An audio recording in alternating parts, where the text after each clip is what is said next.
Isso aconteceu comigo quando eu tinha 17 anos de idade. Eu estava prestes a me formar no ensino médio. Eu estudava em casa e fui muito incentivado a buscar o empreendedorismo. Eu estava tentando estabelecer um negócio de fotografia que pudesse administrar depois de me formar. Para criar meu portfólio, decidi pedir a alguns amigos e conhecidos para serem modelos para mim. Perguntei a uma moça com quem eu trabalhava se ela e o marido gostariam de ser modelos em uma sessão de casal para mim. Seria uma situação de vantagem para todos envolvidos, pois eles receberiam fotos gratuitas e eu poderia adicioná-las ao meu site como amostra de trabalho. Planejamos um dia para nos encontrarmos e pedi a eles que se encontrassem comigo em um parque local em uma noite. Algo que você deve saber sobre esse parque é que ele fica bem no interior do país.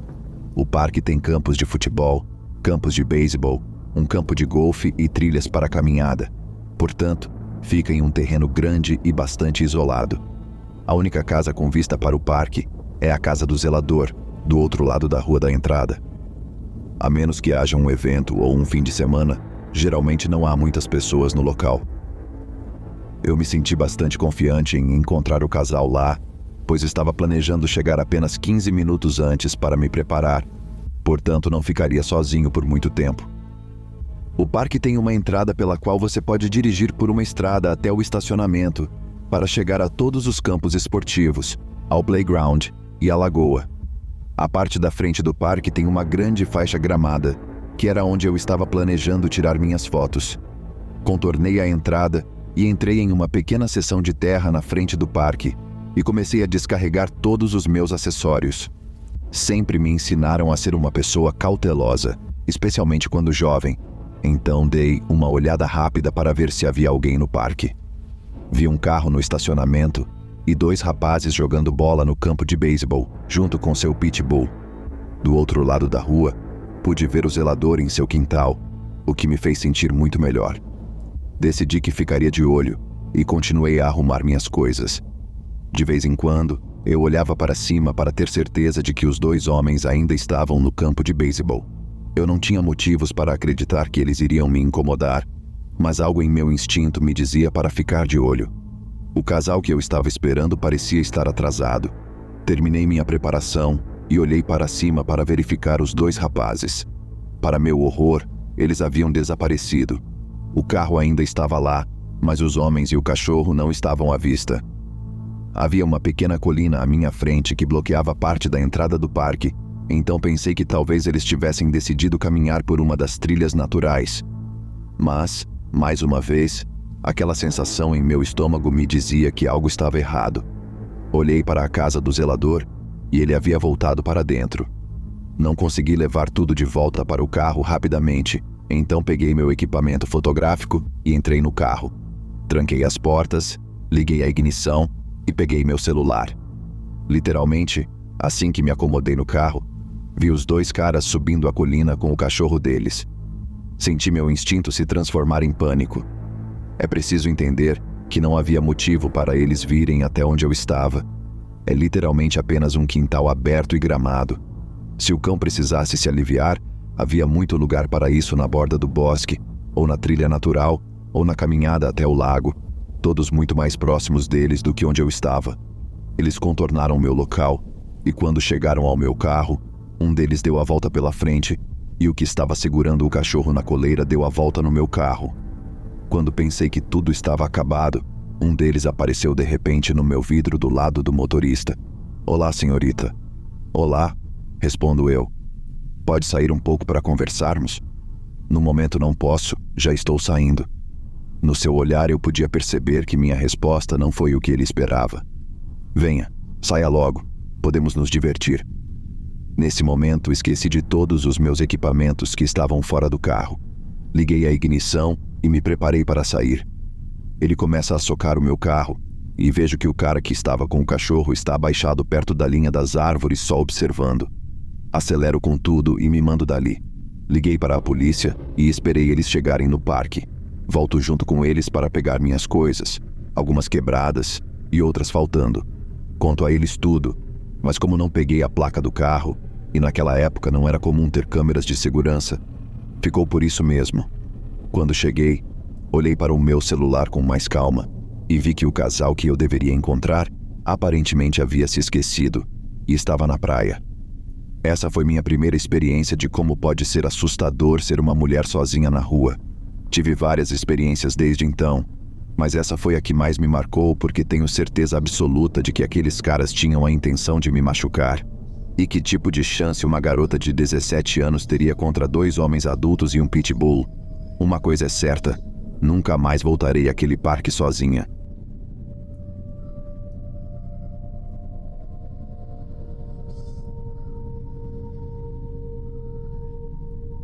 Para começar, moro em uma cidade universitária com outras 6 jovens na faixa dos 20 anos. A cidade em que moramos não é muito boa e tem um grande problema de falta de moradia e drogas, e arrombamentos não são incomuns. No entanto, o que aconteceu no último sábado foi definitivamente estranho. Minhas colegas de quarto e eu, bem como alguns de nossos namorados, estávamos curtindo e bebendo em nossa casa, enquanto 2 das meninas optaram por sair para um bar. Por volta da 1 da manhã, as 2 meninas voltaram do bar e todos estavam cansados. Então fomos para nossos respectivos quartos. No final da noite, fui acordada por alguém que abriu minha porta e ficou no meu quarto me encarando. Na minha cabeça, pensei que fosse um dos namorados da minha colega de quarto tentando ver se eu e meu namorado ainda estávamos acordados para continuar a festa. A pessoa então começou a tentar abrir a porta da minha colega de quarto, cujo quarto fica ao lado do meu. Por sorte, a porta dela estava trancada e ela também estava com o namorado. A pessoa então começou a mexer na gaveta de utensílios e pegou uma faca para tentar arrombar a fechadura. Depois de ganhar coragem, o namorado dela gritou: "Quem está aí?"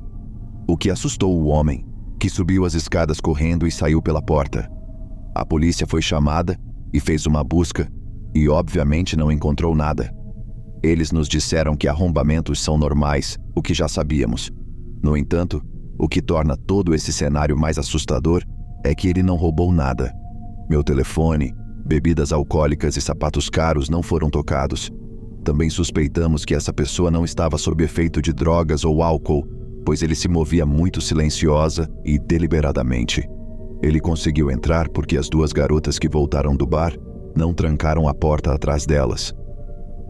Não tenho certeza de qual era a intenção desse homem, mas sou eternamente grata por ter meu namorado comigo, o que não é comum, pois ele mora a 3 horas de distância, e ter fingido estar dormindo. Não consigo explicar o quão enervante é ter alguém dentro do seu quarto, te observando, e você ter que fingir que está dormindo para não o provocar. Ver ele pegando aquela faca fez meu sangue gelar, e aquela memória ainda está comigo até o fim dos meus dias.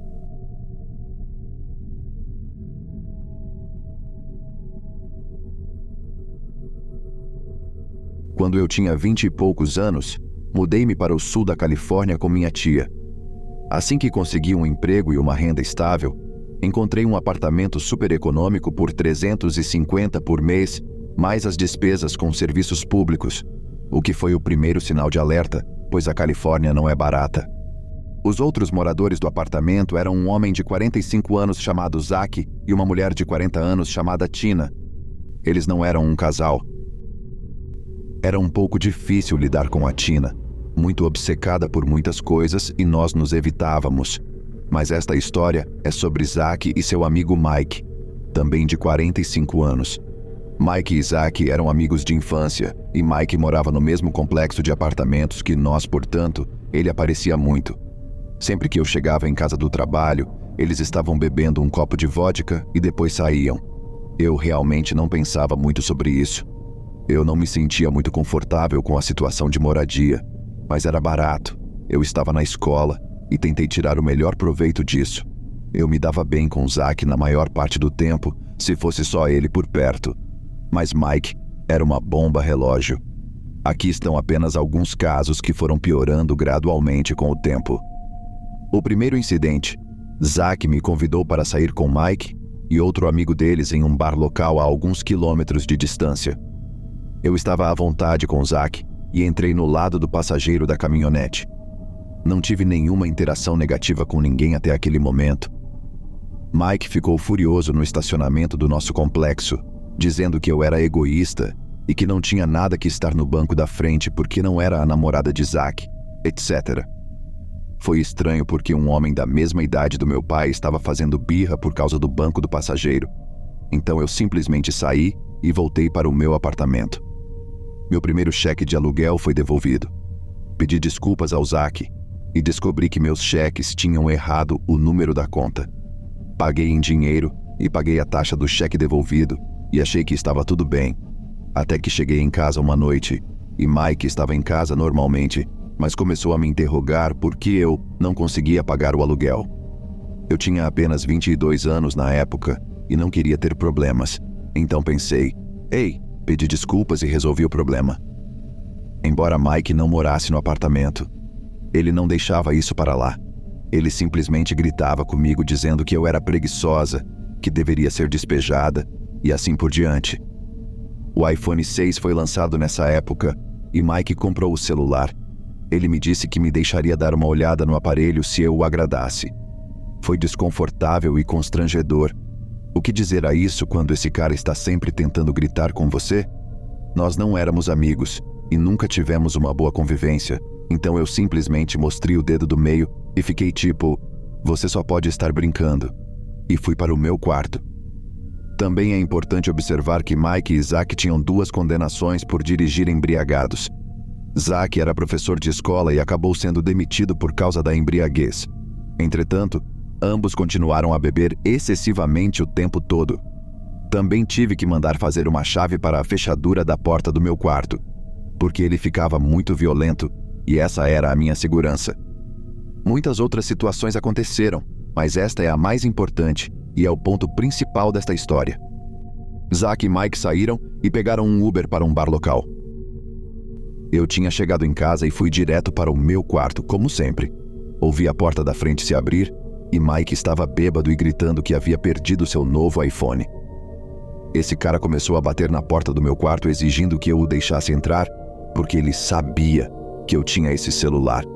Abri a porta e ele se afastou da porta com os punhos fechados como se fosse me bater. Eu lhe disse que não estava com o celular. Mike volta a falar da única vez, meses antes, a essa altura, em que meu cheque do aluguel foi devolvido e, obviamente, eu precisava de dinheiro. Ele exigiu que entrasse no meu quarto e o revirasse à procura do tal telefone.